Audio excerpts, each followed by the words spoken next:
Brought to you by Khata Book. इनका tomorrow होना हो लेकिन हिसाब टुडे हो सकता है। हाँ? कैसे? भाई खाता आउट करो, खाता बुक डाउनलोड करो, ये ऑटोमेटिकली हिसाब करे, उधारी वापस लाए फटाफट। भेज दिया उसको हिसाब। खाता बुक, बिजनेस हुआ इजी। केंद्र सरकार ने जम्मू कश्मीर पर बड़ा फैसला लिया है। अब जम्मू कश्मीर और लद्दाख में देश का कोई भी व्यक्ति जमीन खरीद सकता है और वहां बस सकता है। गृह मंत्रालय ने इसके तहत नई अधिसूचना जारी की है। हालांकि खेती की जमीन को लेकर रोक जारी रहेगी। देखिए, एक वेलकम स्टेप है जो 370 और 35A के बाद लॉजिकली होना था। केंद्र सरकार उसी दिशा में बढ़ी और ये कानूनों की अधिसूचना जारी करके केंद्र सरकार ने जो डोमिसिलरी की जो रिक्वायरमेंट पहले कभी होती थी या स्टेट सब्जेक्ट होने की रिक्वायरमेंट होती थी जमीनें खरीदने के लिए जम्मू कश्मीर में, that has been done away, वो खत्म कर दी गई है।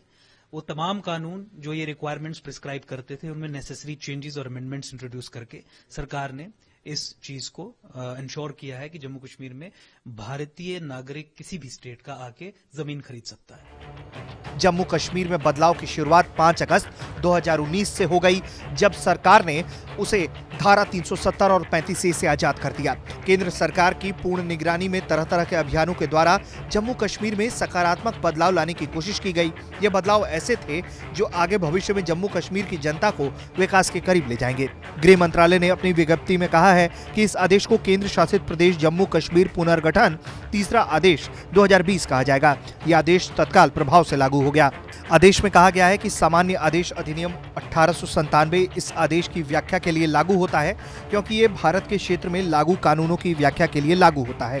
वहीं जम्मू कश्मीर के उपराज्यपाल मनोज सिन्हा ने कहा है कि हम चाहते हैं कि बाहर के उद्योग जम्मू कश्मीर में स्थापित हो, इसलिए औद्योगिक भूमि में निवेश की जरूरत है, लेकिन खेती की जमीन सिर्फ राज्य के लोगों के पास ही होगी। परमानेंट रेजिडेंट की रिक्वायरमेंट जहां जहां प्रिस्क्राइब की गई थी उस पर खत्म कर दिया गया है। उसकी लीगल इम्प्लीकेशन यही है कि जम्मू कश्मीर में किसी भी स्टेट का व्यक्ति आके जमीन खरीद सकता है और उसके लिए जो भी अलाइड अमेंडमेंट्स भी करनी थी वो भी इस अधिसूचना के जरिए कर दी गई हैं। देखिए, एग्रेरियन रिफॉर्म्स एक्ट की मैं अगर बात करूं जिसमें कृषि भूमि इन्वॉल्व होती थी, तो पिछले ही अडेप्टेशन लॉज में, पिछले ही ऑर्डर्स में केंद्र सरकार ने section 17 of the agrarian reforms act, जिसमें एक परमानेंट रेजिडेंट को ही जमीन उसके तहत जा सकती थी, उसे खत्म कर दिया था।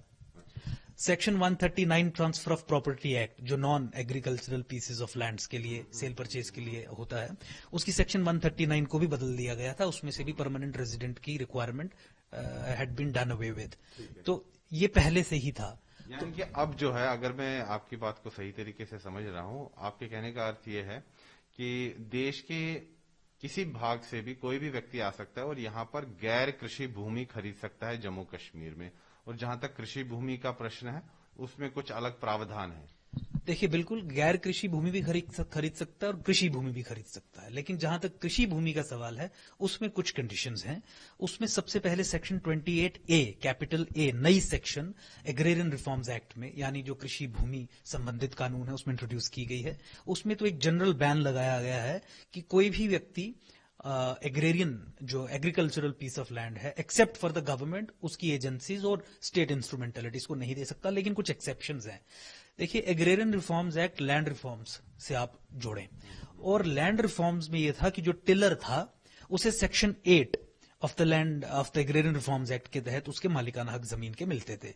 इसमें यह कहा गया है कि जो सीलिंग लिमिट से अधिक जमीन जिस भी व्यक्ति के पास होती थी, जो सरकार ले लेती थी और फिर टिलर को आगे ग्रांट करती थी, जिस दिन सरकार वो जमीन ले लेती थी उस मालिक से जिसके पास सीलिंग लिमिट से अधिक थी, उस दिन से 15 साल अगर हो गए हैं तो वो एग्रीकल्चरल पीस ऑफ लैंड बेचा जा सकता है, और उसमें रेजिडेंट या नॉन रेजिडेंट की कोई रिक्वायरमेंट, वो भी मतलब नॉन परमानेंट रेजिडेंट भी यहाँ का खरीद सकता है। परमानेंट रेजिडेंट चाहे नॉन परमानेंट रेजिडेंट कोई भी खरीद सकता है। उसमें केवल लैंड रेवेन्यू एक्ट की कुछ सेक्शंस इंट्रोड्यूस की हैं, सेक्शन 133 IJ के।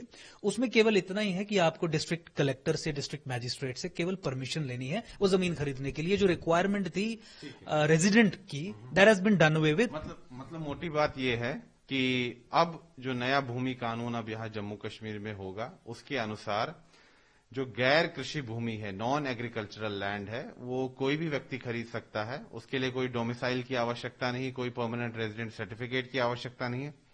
और जहां तक कृषि भूमि का प्रश्न है, उसमें कुछ सेफगार्ड्स रखे गए हैं, उसमें कुछ प्रावधान है, और उसके जब क्राइटेरिया में कोई फिट बैठता है वही जो है कृषि भूमि खरीद सकता है। कृषि भूमि चाहे गैर कृषि भूमि, दोनों ही तरीके की भूमियां जो है वो कोई भी व्यक्ति जम्मू कश्मीर देश का कोई भी नागरिक जम्मू कश्मीर में खरीद सकता है। परमानेंट रेजिडेंट की requirement has been done away with, उसको खत्म कर दिया जा चुका है। और जो कृषि भूमि को लेकर सेफगार्ड्स इंट्रोड्यूस किए गए हैं उसका आधार परमानेंट रेजिडेंट या नॉन परमानेंट रेजिडेंट नहीं है, उसका आधार कुछ और है। कुछ तरह की कृषि भूमियां होती हैं जिसको खरीदने के लिए आपको गवर्नमेंट की परमिशन लेनी पड़ती है, वो परमिशंस इंटैक्ट रखी गई हैं।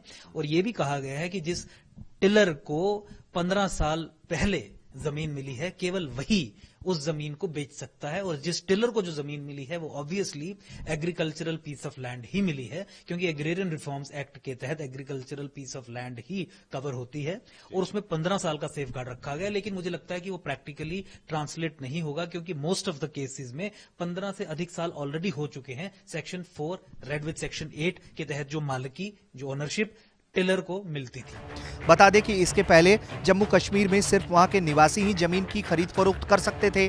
केंद्र सरकार की नई अधिसूचना के मुताबिक अब बाहर के लोग भी यहां जमीन खरीद सकते हैं। गृह मंत्रालय ने यह फैसला जम्मू कश्मीर पुनर्गठन अधिनियम के अंतर्गत लिया है। इसके तहत अब कोई भी भारतीय जम्मू कश्मीर में फैक्ट्री, घर या दुकान के लिए जमीन खरीद सकता है। इसके लिए उसे किसी भी तरह के स्थानीय निवासी होने का सबूत देने की जरूरत नहीं। ब्यूरो रिपोर्ट, भारत तक।